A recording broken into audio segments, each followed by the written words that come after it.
Somalia এই শব্দটি মাথায় এলেই মনে পড়ে ভয়ঙ্কর সব জলদস্যুদের কথা। ঠিক কয়েক মাস আগে বাংলাদেশের একটি জাহাজের কয়েকজন নাবিককে জিম্মি করে মোটা অঙ্কের মুক্তিপণ আদায় করে। কিন্তু আপনি জানেন কি, এই সোমালিয়া আর সোমালিল্যান্ড কিন্তু এক নয়, বরং শান্তিপূর্ণ এক অঞ্চলের নাম সোমালিল্যান্ড, যেখানে নেই কোনো হানাহানি কিংবা জলদস্যু সমস্যা। এই অঞ্চলটিকে পুরো আফ্রিকার আধ্যাত্মিক ভূমিও বলা হয়। এত শান্তিপূর্ণ হওয়ার পরও কেন স্বাধীন রাষ্ট্র হিসেবে স্বীকৃতি দেয়া হচ্ছে না সোমালিল্যান্ডকে? ফিচার বাংলার আজকের পর্বে জানবো সোমালিল্যান্ডের ইতিহাস। এর আগে আপনি যদি আমাদের চ্যানেলটিতে নতুন হয়ে থাকুন তাহলে অনুগ্রহ করে সাবস্ক্রাইব করুন।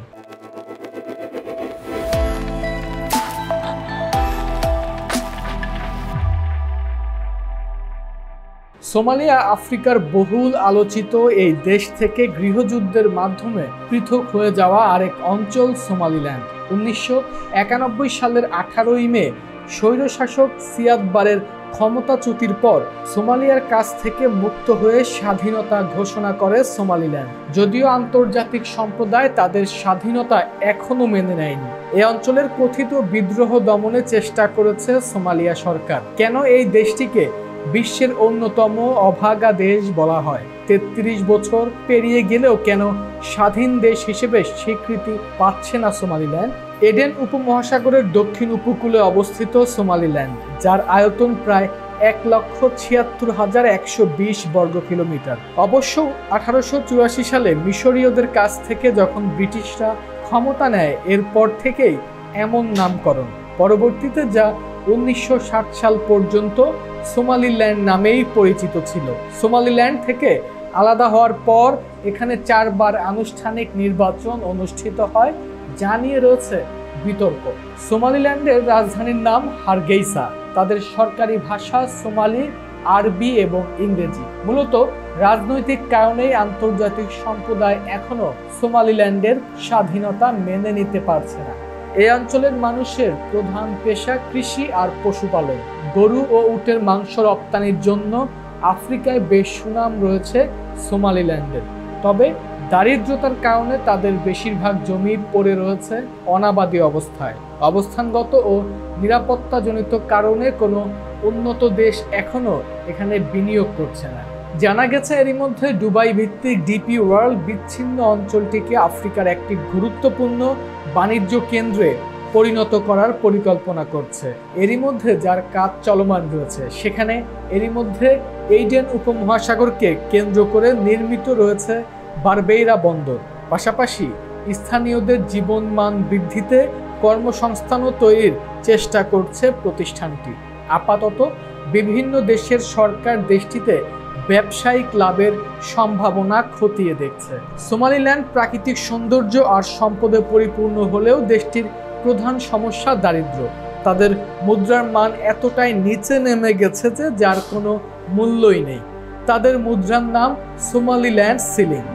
ইন্টারন্যাশনাল মার্কেটে এই মুদ্রার মান অনেকটাই কম। সর্বশেষ তথ্য অনুযায়ী 1 মার্কিন ডলারের বিনিময়ে 8 থেকে 9,000 সোমালিল্যান্ড সিলিং খরচ করতে হয়। আর কেউ যদি $10 ভাঙতে চায় তাহলে বান্ডিল ধরে ধরে সিলিং বিনিময় করতে হয়। নানা সময় নানা ভিডিওতে এদেশের বাজারে কেজি দরে টাকা বিক্রির খবর উঠে এসেছে।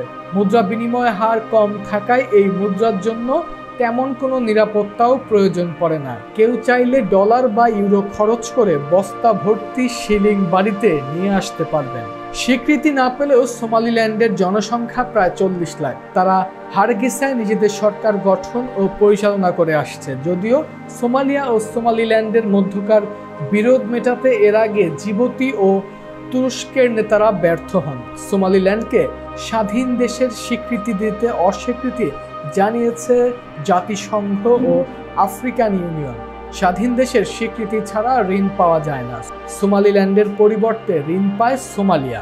2023 সালে সোমালিল্যান্ড অঞ্চলের লাস আনোদ শহরের নিরাপত্তা বাহিনীর সঙ্গে স্থানীয়দের টানা 24 দিনের সংঘর্ষে অন্তত 210 জন নিহত হন। আহত হন 680 জন, যা অঞ্চলটির ইতিহাসে অন্যতম ভয়াবহ ঘটনা। অন্য কোনো দেশ স্বীকৃতি না দিলেও সোমালিল্যান্ডের সঙ্গে কূটনৈতিক সম্পর্ক রয়েছে ইথিওপিয়ার। দেশটির সঙ্গে সোমালিল্যান্ডের এমন সম্পর্ক মেনে নিতে পারছে না সোমালিয়া। মাঝে মধ্যেই যা উঠে আসে আলোচনায়। সোমালিল্যান্ডে পানির বড্ড অভাব রয়েছে, জ্বালানিও বেশ ব্যয়বহুল। করোনা পরবর্তী সময় দেশটির মানুষকে ভয়াবহ খাদ্য সংকটের মধ্যে দিন পার করতে হয়েছে। খরা ও পানির ঘাটতির কারণে বিপুল সংখ্যক গবাদি পশুও প্রাণ হারিয়েছে। সোমালিল্যান্ডের প্রথম রাষ্ট্রপতি ছিলেন আব্দি রহমান আহমেদ আলী তুয়োর।